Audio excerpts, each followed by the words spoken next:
bel bağlamadan hadi bana gel. Durma, durma beni, saçını başını toplamadan bana gel. Sorma, durma beni, tavrını tarzını saklamadan gel. Zorla, oldurma bizim memleket neresi, ver artık adresi.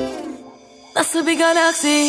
Şimdi ne fark eder pazartesi, cumartesi? Yanımda yoksun iyi mi böylesi? Aklım almıyor geldiğin yer neresi? Nasıl bir galaksi? Eline beline dokunamaz oldum, su gibi tenine sarılamaz oldum. Sensiz bir güne uyanamaz oldum. Bittim özüme sözüme dönemez oldum. Kulun oldum, kapına